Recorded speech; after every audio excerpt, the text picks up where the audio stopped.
Ang bawat kompresor, kahit ano pa siya, laging mayroong suction at discharge. Ano ba ang suction? Yun, yung malaki na fitting. At ang discharge, itong maliit. Yung malaki, kung titingnan ninyo, connected siya dito sa maliit lang na butas. Ayan o, suction yan. Na yung maliit na butas na yan, connected naman doon sa mismong loob ng compressor. Tagos, ayan o. Oh, nakikita ninyo. So, dahil malamig ang suction, lalamig din po tong mismong housing niya na maganda para hindi uminit tong lahat ng gumagalaw na kasukasuan dito. Mga ka-vloggers, welcome po sa akin channel. Sana'y magustuhan po ninyo yung video na ito. Paki-like, share, and subscribe na lang po mga ka-vloggers. Eto na naman po ang aking pinakabagong vlog. Hello mga ka-vloggers! Welcome po sa aking channel, ang Ferdy's Vlog. Mga ka-vloggers, pagka ba lumalamig daw yung compressor? Sabi kasi nung isang comment nung nakaraan yan pinapapalitan daw sa kanya, pinapapalitan ng technician kasi daw hindi daw dapat lumalamig yung compressor. Dapat daw mainit daw yun. So, huwag kayo maniniwala pagka ganun. Natural lang na lumalamig ang compressor, mga ka-vloggers. Lalo kung malamig ang aircon ninyo. Malamig do sa loob. Malamig ang suction. Lalamig po talaga yung housing ng compressor. Lalo dito sa mga denso. Kaya gusto ko i-demo sa inyo. Ipakita. Lalo do sa mga nagdi-DIY at sa mga nagsisimula ng mag-aral ng air conditioning at natututo dahil dito sa ating channel na to, Ferdy's Vlog. Basta mga ka-vloggers, matagal ko na din sinasabi to, mag-subscribe po sana kayong lahat mga ka-vloggers, para naman kahit papano matulungan din ninyo ako. Subscribe, i-share po ninyo sa mga kakilala ninyo, kaibigan ninyo ng mga video natin. Sana'y mag-subscribe din sila. Para naman po mga ka-vloggers, dumami ang matutulungan pa natin at kahit papaano matulungan din ninyo ako, si ka-vlogger, diba?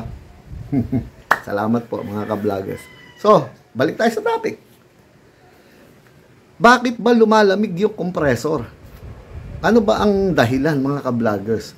So, sandali, hawakan ko ulit yung ating camera at pasensya na rin kayo minsan kung ba't magulo o malikot ang camera. Kasi ako lang po ang may hawak at ako rin magbubukas-bukas ng compressor. So, simulan natin. So, ito, mga ka-vloggers, ang bawat compressor, kahit ano pa siya, laging mayroong suction at discharge. Ano ba ang suction? Yun, yung malaki na fitting. At ang discharge, itong maliit. Tingnan po ninyo. Suction at discharge. Buksan na natin. Ito. Yung malaki, kung titingnan ninyo, connected siya dito sa maliit lang na butas. Ayan o. Suction yan. Na yung maliit na butas na yan, connected naman doon sa mismong loob ng compressor. Ayan mga ka-vloggers. Tanggalin ko tong harapan na to para ikot natin. Tingnan po ninyo yung loob. Yan yung suction, di ba? Sinasabi ko sa inyo.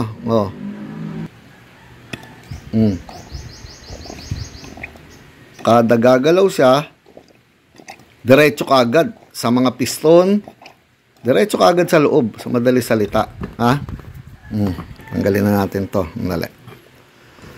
So, ang discharge naman, mga ka-vloggers, dito, siyempre, sa malaking to, na nanggagaling doon sa dalawang butas doon. Ayun may butas doon para doon sa bandang likod at mayroon din butas doon sa harapan. Pakikita ko lahat sa inyo mga ka-vloggers Tutukan po ninyo, maganda to. Hindi nyo siguro maririnig minsan to sa mga nagtuturo ng air conditioning. Siyempre kadalasan theory lang, pero hindi nyo matututunan to sa mga ganon. So, dito tayo muna sa loob ng compressor. Gaya nga ng sinabi ko sa mga nauna nating vlog, nagtataas baba yan. Sa kabilang side, meron din ganyan, Kaya kumbaga, kaya tinatawag nila na 10P kasi nagiging parang 10 ang piston. 1, 2, 3, 4, 5, meron din sa ilalim yan. So, 10 lahat.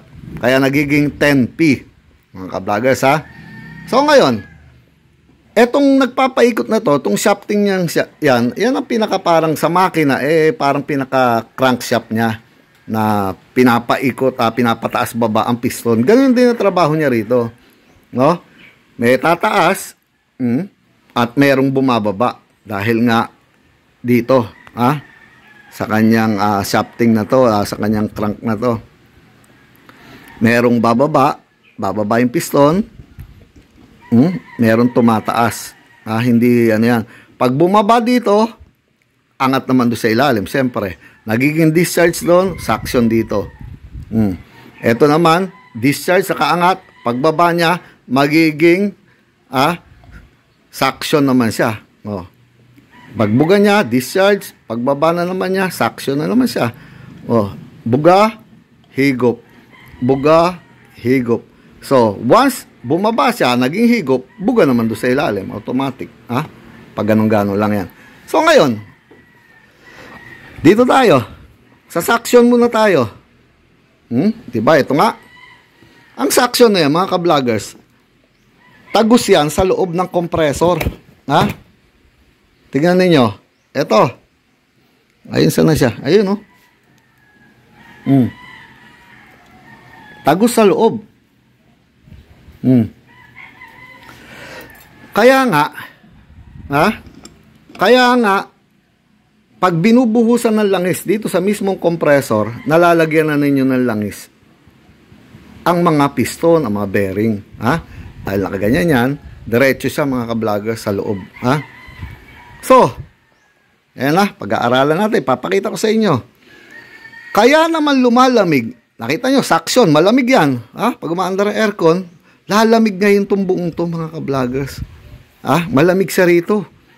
Lumalamig yung mga piston para wag mag-init itong mga shafting na to. Kaya, apektado ng paglamig itong kanyang housing. Yan. Dahil, ang suction, tagos. Dito sa loob, ulitin natin. Tagos, ayan nakikita ninyo. So, dahil malamig ang suction, lalamig din po tong mismong housing niya na maganda para hindi uminit tong lahat ng gumagalaw na kasukasuan dito. Pati tong mga to. Lalamig lahat to, mga ka-vloggers.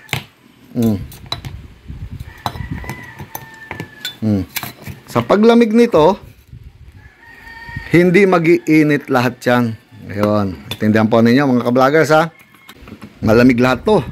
Dahil suction nga, nandito sa loob Kaya nga humahalo ang langis, tsaka yung refrigerant. Tindihan po ninyo. So ngayon, mga ka-vloggers, paano siya nagiging discharge? Alin ang mainit na portion? So mga ka-vloggers, paano naghihiwalay ang suction at yung discharge? So yun ang tanong nyo sigurado dyan. Dahil suction pala tong loob ng compressor, kasama yung mga langis-langis dito sa mga piston. So, nasaan ang discharge? Paano nagkakaroon ng discharge? Saan sila naghihiwalay? So, dito mga ka-vloggers, kung pagmamasdan ninyo tong front plate, yan ang shaft seal sa gitna. Sa likod na plate nito, yan, meron din ganyan na itsura, pero wala nga lang butas na ganito para sa shaft seal, dahil dito lang po yan. So, dito sila naghihiwalay sa plate na to, mga ka-vloggers, na kinokoberan, na hinaharang nitong gasket. Yan. Ang suction dito, kung titingnan ninyo to, yung bandang gitna na sa may shaft seal. Kaya nga po, kapag ang aircon, umaandar ang sasakyan, lumalamig ang aircon, yung lugar ng shaft seal, suction yun, mahina lang ang pressure doon. Kadalasan naglilik ang shop seal kapag pinatay na po ang sasakyan. In-off na yung aircon, pinatay na yung makina. Kaya kadalasan sinasabi ko sa inyo, nagkakaroon ng leak yun pagka patay na, steady na, hindi na gumagalaw. Kung sira ang shop seal nyo, lalabas siya habang patay kasi mataas ang pressure ng refrigerant kapag naka-off na ang aircon. So, habang umaandar siya, mababa po ang pressure dito sa shafting, sa shop seal. Mababa ang pressure dahil suction lang po siya nung time na yon. Tindihan ninyo mga ka-vloggers. So, ganito, paano nangyari yon? Pakikita ko sa inyo. Di ba nga sinabi ko po sa inyo, suction lahat to. Dahil connected dito, yan, suction. So, paano sila naghihiwalay nga? Dito mga ka-vloggers, kung titignan ninyo itong likuran, yung lumalapat na asawa niya ito. Kung pagmamasdan po ninyo, tandaan lang muna ninyo, ang discharge, mga ka-vloggers, ito, ayan yung may butas dito sa kabilang yan. Ayan tinatakpan ng daliri ko. Yan po ang discharge lang yan, discharge lahat. Itong nakikita nyong plate na to. Ang suction, yung medyo malalim. Lahat yan, suction. Lumalamig po lahat yan. Ang discharge, ito lang. Paano nangyayari, no? Suction muna tayo. Dito sa loob ng compressor, makikita po ninyo, mga ka-vloggers, dahil connected to, dito, sa loob, ayan, nakaganyan yan. Lahat ng ito, yan, nakikita nyo yan, dahil nakasarado na nga po yan, nakadikit doon yan, didiretso silang lahat doon sa butas sa gitnang yun. Doon sa lugar ng shop seal. Ayan parang pa-star yan. Ayan So makikita ninyo, doon lahat ang punta ng suction, mga ka-vloggers. Ang discharge, andaan nyo, sinasabi ko sa inyo to, itong labas lang na to. Itong outer na to. Na didikit lang po doon sa butas din na yun, mga ka-vloggers. Ayan na yung butas na yon, kaya ako sinasabi sa inyo discharge yun, ayan ayan dito sa malaking portion na nilalabasan nga ng refrigerant dito, ayan dito, ayan discharge to, di ba? To. Nalilito ba kayo? Huwag kayo malito mga ka-vloggers, mahalaga yan, ayan discharge to, suction tong isa, ayan ang discharge, yun lang yung butas na yun. Kahit doon sa kabila meron sa likod. So, ang discharge na yan, pag kinabit nyo to, eto lang. Yun, yung butas na yun. Na hindi sasama, mga ka-vloggers, doon sa suction dahil meron nga pong gasket. Eto, suction mo itong gitna. So, ang umiinit lang na portion ng compressor, hindi itong base na to. Hindi yan. Ito lang pong panglabas ng front at likod dito. Sa likod ng likod nitong compressor. Yung portion lang na to, ang nagiging discharge. Yan. Ito ang suction. Mahina lang ang pressure dito sa shop seal. Ito, lahat yan, nagiging discharge. Mga ka-vloggers. Ayan ayan connected to doon sa discharge na sinasabi ko sa inyo doon, nalalabas siya dito. Andito lang siya sa panlabas na hinaharangan nga nito. Pag kinabit nyo to, doon po yun, mga ka-vloggers. Naintindihan nyo? Discharge, ito lang ang pwedeng uminit, yung harapan na yun, pero lahat to malamig sa suction. Yun lang ang discharge. So, sa suction muna tayo ulit. Paghigop doon, hanggang dito sa mga piston na to, dadaan nga po siya doon. Ayan, mga ka-vloggers to. Itong parang kanal na to. Papasok doon, puro malamig lahat yan. Hanggang sa bearing na yan, mga needle bearing, lahat malamig lalabas dito. Kumbaga, dito dadaan yung paghigop, mga ka-vloggers, na nasa gitna nga nito. Tapos, makukuha na siya dahil dito nga sa mga flapper valve na to, bababang ganun ang flapper valve, higop yung piston, at bubuga na naman nga siya. Yun nga yung sinasabi ko lagi sa inyo, na pagbuga niya, lalabas siya dito, yung compression na, ng discharge, dyan, lalabas dyan. Paglabas niya dyan, mga ka-vloggers, yung buong plate naman na to, magiging discharge to. So, sa harapan lang harapan, hindi damay ng discharge to. Ito lang harapan, tsaka yung sa bandang likod. Paglabas niya dyan, ng kompresyon, ng piston, pagbuga, pagangat, pupunta siya doon sa butas na yon, dire-diretso po doon, at lalabas dito, papunta na sa discharge hose, papuntang condenser. Naintindihan na ninyo mga ka-vloggers?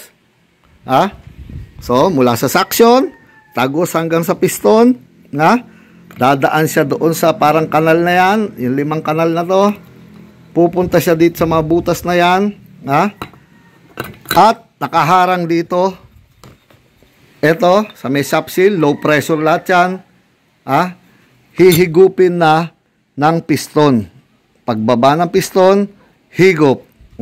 Pababang ganon, papasok na yun doon, papasok na ngayon yung refrigerant, yung suction, higop.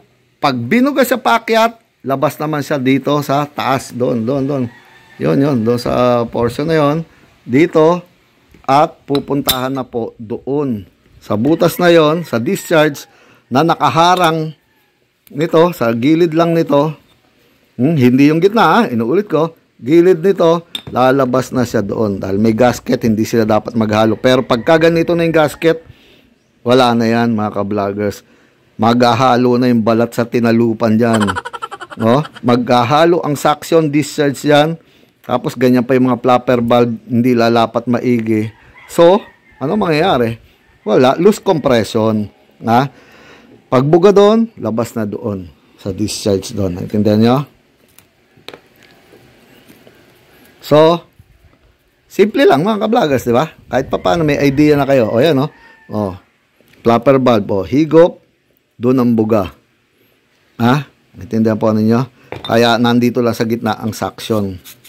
Gitna lang lahat nito.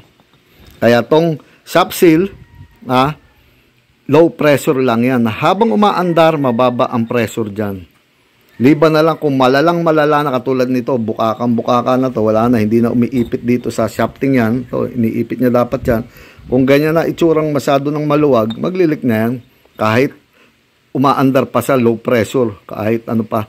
Kasi nga, masama na yung shop seal. Pero pag maganda yan na nakaikong pang ganon, hindi maglilik yan habang umaandar, mga ka-vlogger. Sa suction lang yan. Kung ano pressure doon, kung 28, 20, ganun lang kababayan habang naka-on na aircon. Dito mataas, ito lang, dito lang sa labas na to, pero dito suction na to. Tumbuong yan, malamig yan. Ito lang ang mainit, yung harapan, sa may tornilyo, tsaka bandang ilalim dito. Ayan, ang tapat ng mga bilog-bilog na yan.